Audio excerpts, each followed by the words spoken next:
بلال یاسین حملہ کیس میں اہم پیش رفت ہو گئی اور پولیس کا کہنا ہے کہ حملہ ور اجرتی قاتل تھے۔ پولیس ذرائع نے انکشاف کیا ہے کہ مسلم لیگ نون کے رکن پنجاب اسمبلی بلال یاسین پر حملہ کرنے والے اجرتی قاتل تھے، تاہم حملہ کس نے اور کیوں کروایا، اس حوالے سے تفتیش جاری ہے۔ پولیس ذرائع کے مطابق تفتیشی ٹیموں نے لاہور کے ٹاپ شوٹرز کی فہرستیں مرتب کر لی ہیں اور ان کی گرفتاری کے لیے چھاپے مارے جا رہے ہیں۔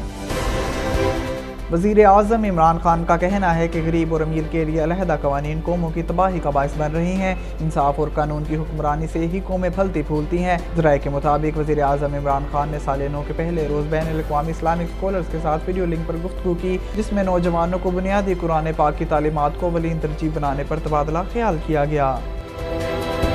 وزیر صنعت پنجاب میاں اسلم ایک بار پھر کورونا کا شکار ہو گئے۔ تفصیلات کے مطابق صوبائی وزیر میاں اسلم اقبال کورونا وائرس کا شکار ہو گئے ہیں۔ میاں اسلم اقبال کی کورونا رپورٹ پازیٹیو آ گئی ہے، جس کے بعد انہوں نے تمام سیاسی سرگرمیاں معطل کر دی ہیں۔